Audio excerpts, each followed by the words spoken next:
Well, this takes us to the next panel discussion for the day, which is about the future and how manufacturing sector can adapt.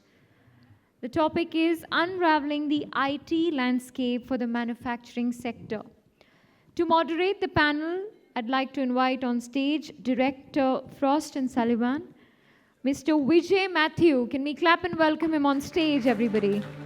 We'd like to invite our panelists on stage, Mr. Rohit Gupta, Head Technology Center, India, TCI, ThyssenKrupp, Regional Platform, APA, to please join us on stage. Passionate about technology with a focus on creating world-class product teams and process that enable multi-site development of high-quality digital products. We'd also like to invite on stage Sanjibit Chaudhary, Vice President, Asia Pacific and CEO, India, Wiz Group. Can we clap and welcome him, everybody? Mr. Chaudhary is an innovative visionary leader with 30 plus years of robust and qualitative culture cross experience in interpreting corporate vision and strategy. We'd also like to welcome on stage Mukul Agarwal, President, Manufacturing, Deepak Fertilizers and Petrochemicals Corporation Limited. Mr. Agarwal has a rich experience of approximately 30 years, and during this span, he's worked across various domains as chemical, etc. So the panel discussion is about to begin. The stage is all yours. Thank you. Thank you. And thank you, everyone. Good afternoon. And thank you for that warm welcome. And thank you to our esteemed panel for taking time out to be part of this. So let's set some context before we start. What we are here to talk about is the impact of IT on the manufacturing sector. And what that really means is we're talking about automation and modernization of manufacturing facilities. And one of the hallmarks of industrial automation is I would say constant evolution by integrating new technologies. And we've seen this happen over the years. You know, if you go all the way back from the transition from pneumatic to electronic controls, or whether, you know, from relays to PLCs, from hardware to software, this evolution is constant and it's an ongoing process. And even from some of the case studies we have seen today, we can already see a lot of digitization in these manufacturing facilities for process optimization. And across the world, it's, you know, we're calling it different things. And there's different terms for it. You know, in some places, it's called Industry 4.0. In some places, it's you know, smart manufacturing, IoT. But, you know, no matter what the nomenclature is, I think what it boils down to is collecting data, processing it, and making real-time decisions based on it. That's what really defines digital manufacturing. And of course, it sounds simple, but as we all know, it's a very complex, multifaceted, multi-stage process. And you know, with that introduction, I would like to pose to the panel, and I would like each of you to comment on this, is can you each talk about your organization and your on your journey to this digital transformation? What are the challenges that you have faced? How it started? Where are you currently? And what have been some of the learnings for you in this digital transformation? So maybe, Mr. Agarwal, we can start with you. You know, manufacturing is a world of engineers and technicians, and every person in the manufacturing in the last I would say 2 decades has been facing a different generation of technologies is emerging. As Vijay mentioned, initially it was single loop controllers, relays, then PLCs and DCS, then we had this ERP, and now we are having a new exciting time with all the digitalization talk coming in. And at Deepak Fertilizers basically a quick introduction, we make a different group of chemicals, industrial chemicals like ammonia, nitric acid, methanol, isopropyl alcohol, and several other derivatives out of that. And in fertilizers, we have NPK and ANP and different grades of fertilizers, and then we have mining chemicals, technical ammonium nitrate. So a range of chemicals, you can say a very diversified chemical portfolio. And in this type of technology, in our plants, mainly chemical process plant, there's huge opportunity to apply these type of new emerging technologies. And a couple of years back, we started to do some proof of concepts of these new emerging technologies. And we selected 6 technologies out of that that we wanted to implement in our plants. And just to give a couple of examples, like some technologies where the machine health is being monitored real time, and then all the parameters or the let's say for motor currents or vibration or lube oil levels and things like that, you will get on your mobile.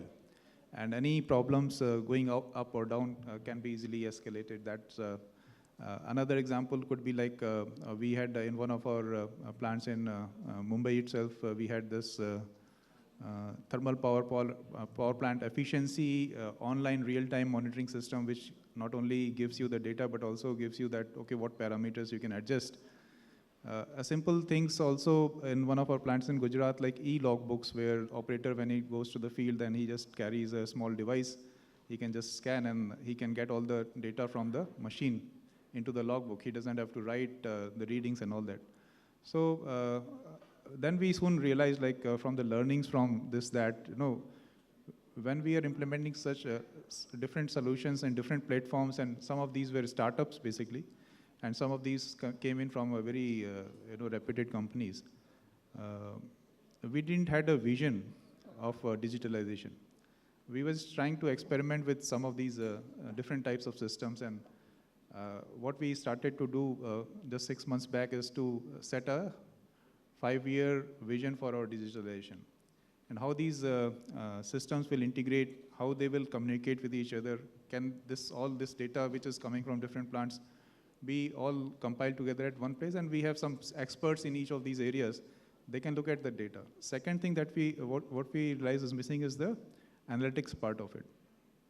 A lot of systems, like we install systems to extract the data from the DCS. A lot of raw data gets generated in some alarms and things like that, but it doesn't gives you full value until you analyze the data and see that how can you interpret that data and improve the system in the longer term. So based on that, we then devised our vision, and then we also have a roadmap of 5 years that, okay, each year what we will do, in which plants, what type of tools will be there. And that I would say that roadmap is still evolving, but we have a vision with the end goal very clear that, okay, we are going for a complete digitalization solution for all our plants. So that is, in brief, I just wanted to share about our experience so far in this area. Thank you, Mr. Agarwal. Mr. Gupta, same question to you, and also since your company is a solution provider to a number of different process industries like cement and sugar and energy and power and so on, which again are utilizers of digital technologies within their processes. So I would like to know from you, from your perspective, within your own organization, what are some of these digital transformations you've seen, and also in terms of your requirements from your client base, what are some of their requirements? Thank you, Vijay. So good afternoon, everybody. And possibly I'm alone. Maybe there may be more, but I'm majority, I'm minority. I come with a very technical background. So I'll try to put a perspective from a manufacturing, because I've, for the last decade, worked in manufacturing, but from a more advanced R&D perspective. So a little bit of perspective about ThyssenKrupp. It's a 200-year-old German MNC. And when I say 200 years, what I mean to say, we are used to change. Yeah, so we have been around for 200 years, so we strongly believe that it's in our DNA to embrace change. And whether you call it digital transformation or Industry 4.0, I think whatever this transformation is, we are in the middle of it. We are there, we hear it, and we are in different stages of preparation for it. So we are also a conglomerate, right? So diverse businesses, process is just one part of it. We are traditionally known as steel manufacturers, and possibly one of the remaining German steel manufacturers from that historical background. We make marine systems, so we build ships, we make submarines, we make automotive systems, and I'm going to share an example to the same effect, what we are doing with regard to digital transformation. And we hear this, that the transformation is there, it's coming, right? And then some of the other panel speakers talked about that we shouldn't do technology for the sake of it. And that's also true. But this is also a truth. It's no longer a fad to say that transformation is going to disrupt. And I think if you look back the last 2 years, what happened with COVID, traditional companies which never thought about, especially in manufacturing, that their people could work from home. Yeah, I mean, simplest example. And we saw companies showing the agility which possibly would not have come were they not given the push to be able to work from home, right? So transformation is all around. When I look at ThyssenKrupp, so as I said, at the moment we have a challenge with the transformation is we are looking at different lighthouses. So we have a lot of different products which are, whether it's AI, whether it's analytics, and a lot of this is done from now India because we are one of the 8 technology centers driving transformation from here. But I think the challenge we face, and I think you talked about what challenge is there, and then I will come to the part what we are doing for the process industry. The challenge we face is there are numerous lighthouses within the company, and when you are 100,000 people, I can say, let's say we have 5,000 people who believe in technology, who understand how this is going to change the face of business. Because if I were to draw the triangle for today's business, so there is business, there is sustainability or energy, and there is the governance bit. So I think the challenge we face as a big organization is how these 5,000 people have to convince the other 95,000 people that technology is the way. Now coming to what we are doing for the process industry. So I think in a classical sense, being a 200-year-old company, you have a rich DNA into the domain you are working in. So we have been making some of these products for more than 100 years. And so I think the differentiator we bring to the table is we have the domain knowledge, so we understand the process, we understand the machines that our customers are using, and we have the digital skill to make sense of all this data. We as a company pride ourselves in customer intimacy and this knowledge of data with which we can bring superior value. If everybody, I think it's also a common phrase at conferences like this, data is the new oil. I will call it data is the new crude, right? So it's not really oil, and there are subsequent processes to really get value out of that oil. Right. Very good points. Thank you, Mr. Gupta. Mr. Chowdhury, same question to you about Wise Group's digital transformation, and also some comments like Mr. Gupta was saying, it's important to understand what the reality is on the ground. And there are many situations where people are implementing technologies for the sake of implementing technologies to meet some criteria or for maybe some marketing purposes. So if you could just talk about Wise Group and also to help us separate the truth versus... We are a 55 years old German automation industry. We make primarily critical components to the system integrators, line builders, and the machine makers. And 25 years back, we were a first company to move into the mechatronics. Our core product we started with is the rotary indexers. And then, of course, we make the dry drives, and then we moved up to the linear pick-and-place products, and now we have transport systems. And we make now more CTO, configure to order product of combining different platforms.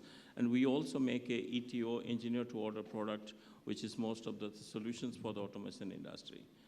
So after working for almost one company all my life with a capital intensive industry where automation was name of the game since we are born in the manufacturing world, and working two different parts of the world, moving from India to 5 years to Europe and 7.5 years, 8 years to spending in China. When I came back and got this opportunity, had the question that why we were so late. We just started 4 years back, but in fact 3 years. So my campus inauguration from here was in the last function before the COVID lockdown in 2020 March. And Southeast Asia we just entered. Interesting perspective, if I gave it how much of automation level. So when I asked my boss, and he's the owner as well, he said, why so late in Asia? Especially China, we entered a little bit better. So there is automation level of a nation today. We have one, which all automation industry we look at is called International IFR, International Federation of Robotics. And an index which we use is called robot density. Number of robots per 10,000 employees. And the data doesn't matter, it's 21 or 2020, I give you a reference number. One of the highest, besides if I take one Asian, Singapore, Korea, and Japan, because the population is so low, it's not, but I give you reference. US is one of the highest, in fact, it's the highest at roughly around 385 robots per 10,000 employees. And Germany comes next, probably is the 365, 367. And 2020 figures for China was surprisingly around 180 robots per 10,000 employees. Any guess what was 2020 India number of robots for 10,000 employees? 6. That's the opportunity, that's the automation level what we are talking about. I think the starting point for me when I start was this is the great place to work for and great area to start on. So automatic is still in our mind. Automation connecting the machines probably with something with 1 manpower less, 2 manpower less is automation. But that's a good starting point. You can't change what we have, and because there are different types of industries there where the industry, especially in a country where you have a high cost of capital. And when you talk about the driving factor, if everybody, every company, we are dealing, first question is the business case. Previous panels talk about business case. The first thing we started that how the industry, most of our customers are system integrators, line builders, or machine. We are into discrete manufacturing industry. We are not into the process industry. So the first question we ask about, look at the industry itself, the people, the system integrator, machine makers and all. Probably it's not organized sector. I can't call it an organized sector. With my little 4 years of study and interacting with the industry, big players, the multinationals like ThyssenKrupp Systems or Comau, or there are people, plenty of multinationals, but there are a lot of like Titan Automation Engineering, and the rest of the companies are all SMEs. Most of the line builders, machine bakers, Wipro, Pari, and 2 Indians, maybe 4, 5 Indians. The reason is that every machine manufacturers are specializing one custom area or one processes and everything, so there is no, absolutely is not a industry which is connected. And that says also to the task which get to the line builders and machine maker. Mostly it comes from the end user. The OEM, he defines what automation, what machines he wants to make it. So the starting point is that if you're talking about automation or digitalization, both, and you need to connect at least big part of the value chain. I don't know how much you can talk about it.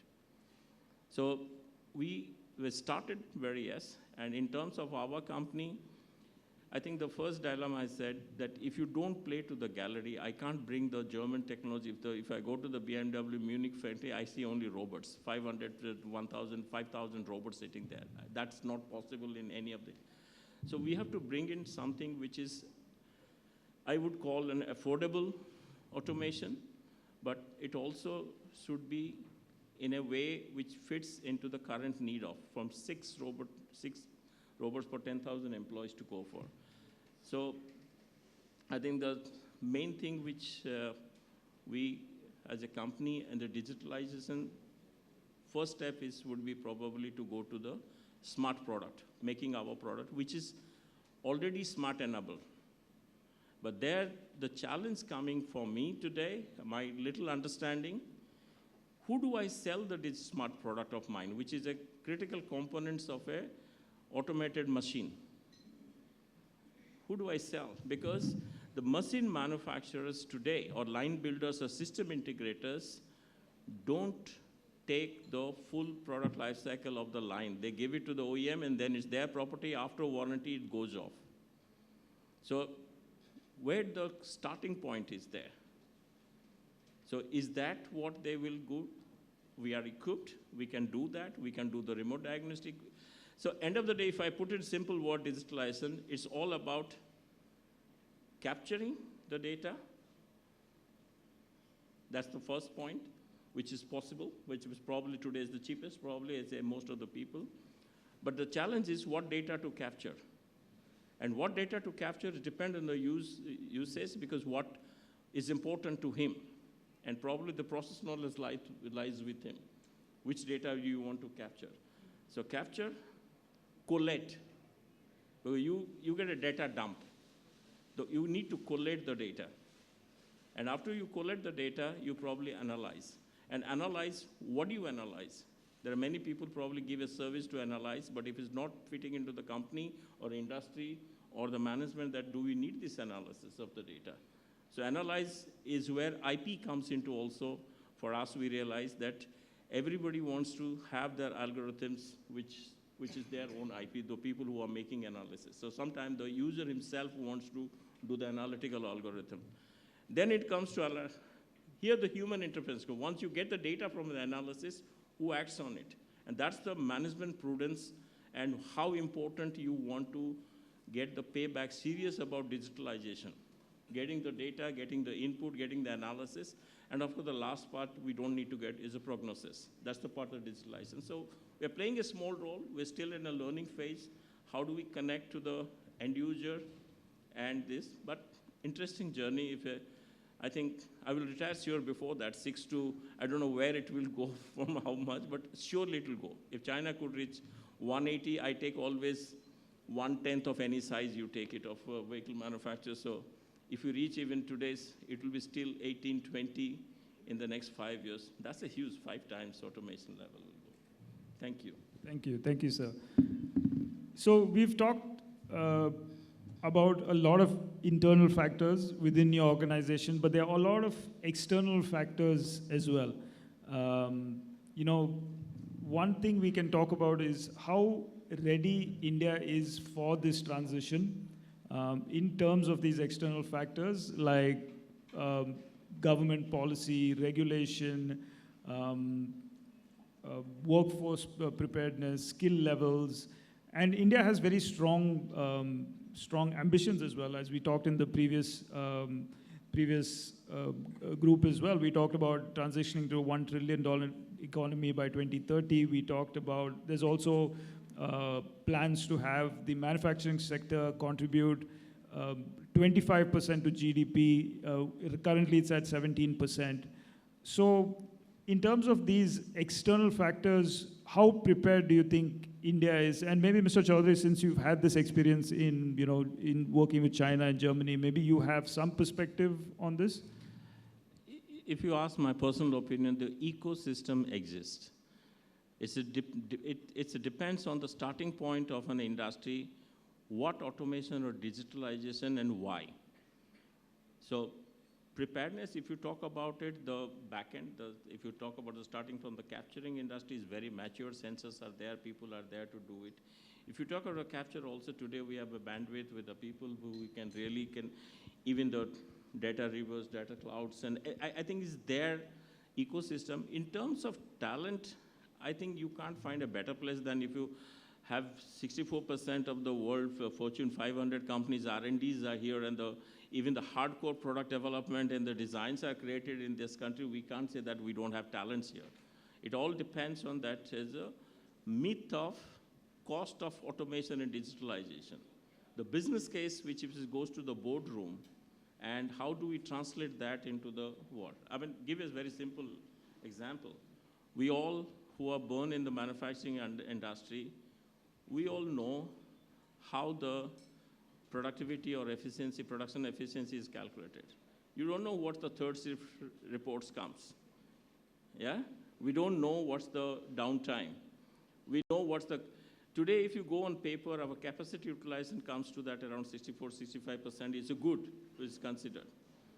So when you have a digitalization, are we ready as a management, and we guys in our age or the people who are senior managers, can we accept the data? If you come back, if you digitalize, you will have no control on the data. It will come the real-time data. Then it will fall into the place. So I don't, government, if you talk about your PLI schemes and the right sectors, which is really the sectors which will create employment, if you go to 25% of the GDP, the target government has set up, and with a all set of what you need, right from logistic policy to everything, they have given the right boost. If you talk about it, Digital India initiatives, or you talk about even the basics, the amount of startups which is coming.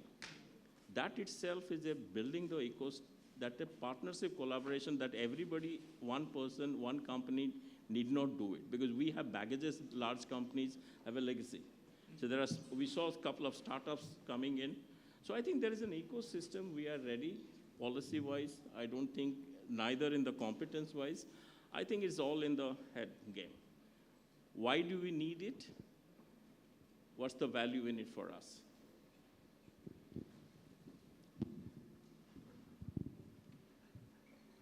So I think I would build on that a little bit and say, I think till now, proprietary technology, and coming from Thyssen, we have a lot of proprietary technology, but I think India has an edge. Yeah, really an edge. The reason is very simple. The game of digital is new for everybody, all over the world. Yeah, maybe US is a few points up, India is a few points back, but in terms of talent, right, the amount of STEM education we provide our young talent and the number of young people we have, it gives us an edge. And for all the manufacturers out here, I think you should consider this, that digital is going to give you that opportunity possibly you have been waiting for, in terms of that it will level the field, because digital will be more about co-creation. So it will build transparencies into the value chains through the data, that no longer the processes will be siloed, not just within organizations. So many people think, okay, I have to break down the silos within my organization. But the agility needed today, and I think the previous panel, when they were talking about circular economy, there was a mention about so fast the products are going off the shelf, the demand of the consumer. We should deliberate on why customer is at the center of digital transformation. So it's not technology which is driving. Technology is only an enabler. It's the customer which is driving what they want. So if I look at my customers, and now circling back to your question, and deviating a little bit from how it helps India, in the process, it's our customer who is saying, can you improve the value chain? Can you reduce my downtime? Can I have better operational efficiency coming from my machine using a digital twin or any technology? I think customer is not really too focused on what kind of solution I'm building. In the end, everybody wants to see a value to be generated. And India has a very strong potential to do that, apart from the support in the recent years from the government in terms of just of ease of doing business, to the connect, such kind of forums also that are bringing with academia, the collaboration between industry and academia, the Skill India mission. So I think we are really pivoted to win this race with the help of digital. Great. That's very encouraging to hear. Mr. Agarwal, any comments from your side on the ecosystem? it's very clear that it's not one company or one group of people who are going to be able to do this. We have to take everybody along in this journey. It's a combination of startups, our incubation centers, our academia, our government, all part of this larger vision. So any experiences there that you would like to comment on? Definitely, I think everybody plays a very important role. And fortunately for India, we are having a lot of talent and knowledge in this area. When we started, in fact, my first experience of a digital twin and artificial intelligence and machine learning was around 3 years back when we got I was in Aditya Birla Group at that time. And we had this Canadian plant saying that our environmental norms are going to be tougher, and that plant was more than 100-year-old plant, and they didn't have much automation. So we said that, okay, we will go for AI/ML technology, digital twin. We'll create a digital twin, and that will do basically, because as Mr. Chaudhary said, that a lot of data can be thrown at, but how do you use that data? What data do you really want? You have an operator, you have an engineer, shift in charge, or manager sitting there. They are trained 20 years, 30 years experience, right? So they know how to use that data, but what more value can be added? So that required deeper insights, like we went into collaboration with the universities and build the models of the equipments, again, like from the scratch, like it was more than 100-year-old plant, so we had to rebuild all the engineering knowledge, then historical data, machine learning, and then try to create the digital twin. Today also, like in my current, we're working with Tyson Group and also KBR and Topso. Basically, the type of people we already have in our manufacturing plants, they are very experienced and they know what decisions to take, but who can add more value? It's only the like technology supplier himself, right? They can go further deep and tell us, like, they know the limits of the equipment or plant or equipment and how much more it can give or what efficiencies can be achieved. So these, it's very easy to get data out of the system nowadays, right? But how to analyze that data, how to create that either rule-based processes or machine learning or AI/ML technology. So these are the things that we are working on right now. It requires, from the infrastructure point of view, if you say the ecosystem, like 5G type of technologies, we have different plants at different places. A lot of things are not connected by cable or even DCS, so we can generate the data and transmit wirelessly, collect that data and transmit to somebody who's like in Germany or in US. They can look at the data and then advise our operator that, okay, this is what we need to do, probably. So this whole ecosystem works together very nicely, and this is where the more development is happening. That's what we are seeing, that is probably getting the most value out of it is to improve our process and get most out of it. Vijay, if I can add just one to the topic of government, I think my own interactions in the last 4 years with the industry and with some of the colleagues which you know, one of the key things is coming into the people's mind in the digitalization when you're talking about data, is the data security and your data protection law. This is because if you look at, say, a process industry like 2 cement plants, we know some of the plants, some of the companies have got 30% cost less for the same per ton of cement plant. And this is proprietary right for the public. They are scared of data protection. What do you want to do? Do you want to put it in the cloud? Do you want to put who to the access to you have it? But there is no common protocol also on that. And the data protection is, guys have put hundreds, 50 years, 25 years of their things into they will not give the data on hand. That's one of the things I think we need to capture about. I'll just add a quick comment on that, because this is a common problem we face when we go with our sales teams and talk to customers, even in India. What happens, because you supply equipment to customer A, but you're also supplying a customer to. So if I give you my data, what happens? And interestingly, you use the word digital twin, and the uniqueness about digital twin is they are not generalized, right? The components can be created generalized, and I'm not going to get too technical on you so that you get bored to sleep. But digital twins are developed in a general sense, but then application to each machine is different because the age of the machine is different. What is a digital twin? It's a virtual replica in computer. So even before you initiate a process improvement in your machine, you would be able to visualize what change it would bring to your overall process if, let's say, you were to change the input feed. If you were to play around with the chemical composition with the input. So it would show you for your machine what changes it could bring. And then once your customer is convinced, in our case, once our customer is convinced, then we connect that twin to their systems. So it's not that there is a general twin getting connected to all the plants. And just thought I would throw that aspect out. Sure. Makes a lot of sense. And since we're talking about technology, you've talked about digital twin and a few other things like AI. So I want you gentlemen to think a little bit more futuristically, which I know is something you do on a daily basis anyway.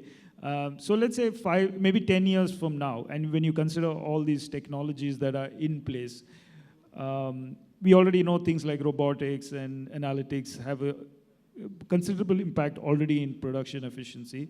If you had to think into the future, which technologies would you be placing your bets on? Is it things like 5G or machine learning or digital twins? So yeah. Well, tough question to answer because if you look at the pace of technology, it's rapidly changing. And means 5G is going to be reality in India, possibly much sooner than some of the other countries, because I was listening to the Airtel business CEO, and he said in a few months they will have 5G in India available. But I think one of the technologies, and this is my personal opinion, is there's so much hype, and it's in the hype cycle at the moment, not reached the peak of the hype cycle, is Meta, right? Or you talk about immersive experience. And I'm a learner in that area myself, but what I think is in 10 years, that technology is going to gain prominence. And there are two factors to it. One is, in 10 years, we have to look at what population is going to use it. So I cannot possibly look at my segment and have to look at the next segment in terms of the millennials or Gen Z who are going to use it. And secondly, I don't know if many of you know, already there was a survey done, and 20% of the millennials are hooked on to Meta, to immersive reality, right? And this is going to be the workforce of the future. So if I were to place, number one, I think in 10 years, Meta is going to grow its feet. It's in the hype cycle. It's in the experimentation mode. And use cases are difficult to think of, but then who thought that cars would drive themselves 20, 30 years ago? Sure. Just wanted to say that when we were working on this 5-year roadmap, because you're not talking about one technology, you are having several layers of different types of technology, which will ultimately give you the like when we define our expectation, this is what we want, then you need to always work with a combination of technology, like in the basic DCS technology, or we have ERP, raw materials. Then we also had this logistics. We are transporting all the chemicals with GRP positioning systems where the trucks are and how to improve the efficiencies. So when we look at in a holistic manner, then it's a large number of technologies working together, and then you're trying to integrate this in one system. And then like the people who are going to use that information, they need to be trained to basically give that information. Then ultimately, one whole platform will create the dashboards, which will be the decision points, right? Which will be the decision points for the managers, for the people who are running the plant, for the CEOs and all that. So different types of dashboards will come from, so it's not one technology, but it's like, what I believe is that every technology is important, and we need to see that which technologies to use at what place to get maximum out of it. Right. So it's a combination of different technologies working together. I'm not a fortune teller. I can't tell you with this disruptive technologies which is popping up. And last at least 3 years, looking at some of the startups, my eyes pops out absolutely that why nobody could think of it. But having said that, most interesting part was 3 years back, just after I joined, I was talking to my boss, and we were discussing for change in strategy. And he came out in the sessions and he said, we are a precision mechanical and mechatronics company, just small group. So we are a mechanical engineering background in the German engineering. He came out in the first slide, he came out that WISE will be a software company by 2030. And this was 2020 March. So pin drop silence, nobody understood anything. People are staying with the company for 20, 30 years. I contemplated that because some months back I had seen the Volkswagen CEO also had said, being a German guy, I can understand he was influenced, but then he showed me in the coffee break Satya Nadala's statement also. But let's take it apart. If you talk about, at least, sorry about being German, the data which I have, if you look at today, the latest generation of GLC of Mercedes, 74% of the cost of the car is software and electronics. Yeah?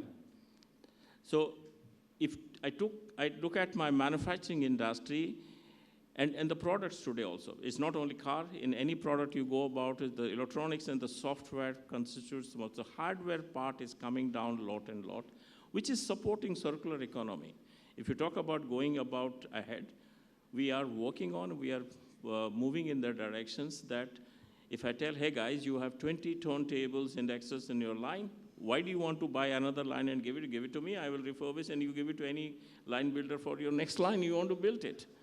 But surely the moving it, if the products are becoming software and intelligent driven, you can't have your manufacturing, which you sit as a high capital in. And that's what my observation in China, nobody looks at a line which will last more than 5, 7, 8 years, because that will be technologically outdated.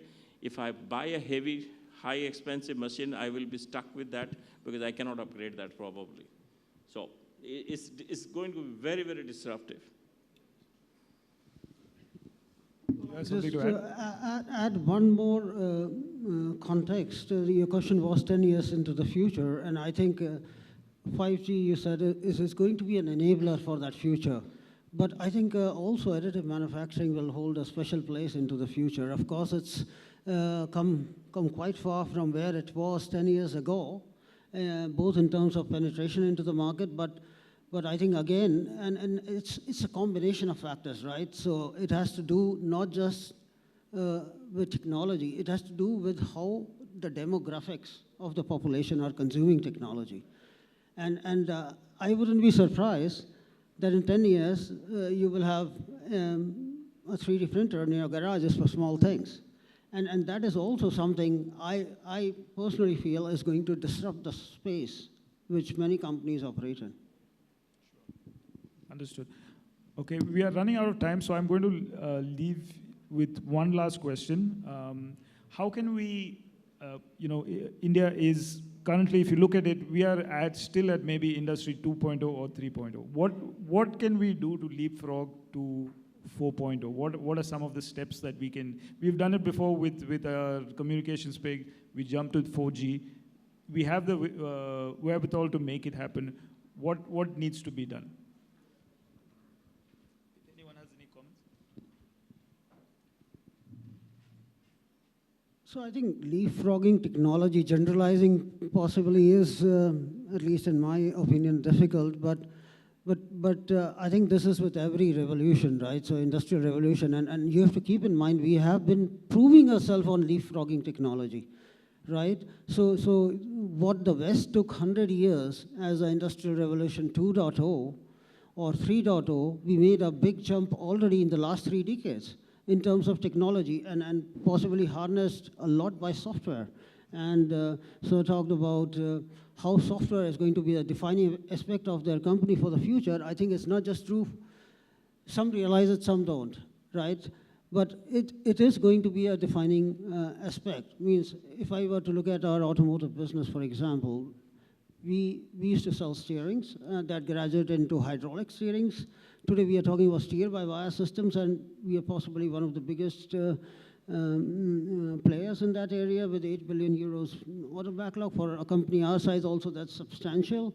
And all that is driven by the aspect that a lot of work for that is going to be done out of here in India. And if you look around, right? If Indian engineers can do it for global companies of the world, means if you look at the GIC or GCC space, and I'm taking a vocabulary out of NASA Com's book, they call global capability centers established by all these MNCs coming here and recruiting thousands of our talented engineers. I think we've already made the jump. I think the question should be how we will consume it to improve our ESG, our lives. That according to me, I think there's no doubt that the leapfrogging is happening, and we can do it. I don't know whether it's really, I'm not a big fan of telling that whether we are 2.0, 3.0, beginning to 4.0.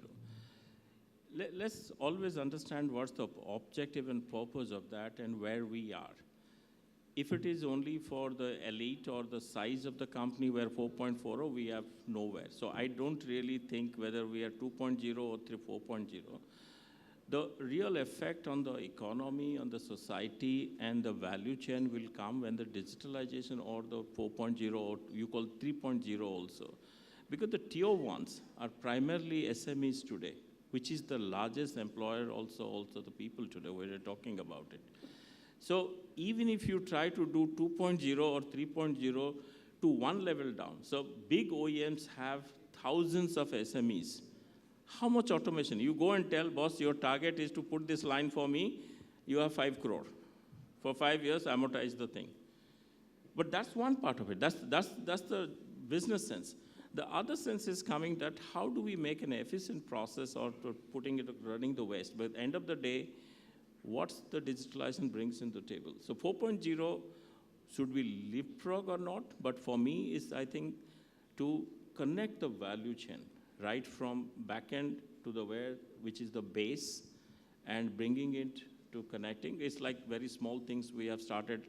One thing what is said that we are heavily investing in the digital twin and getting it. In fact, just a couple of months back, we acquired a small IT company, and so everybody was looking, why you guys are hiring a IT company? It's a small company, 100 people, but that's what's going to be the future, digital twin. And we also working very heavily into the web configuration tool, which we don't want to be the proprietary of our application guys.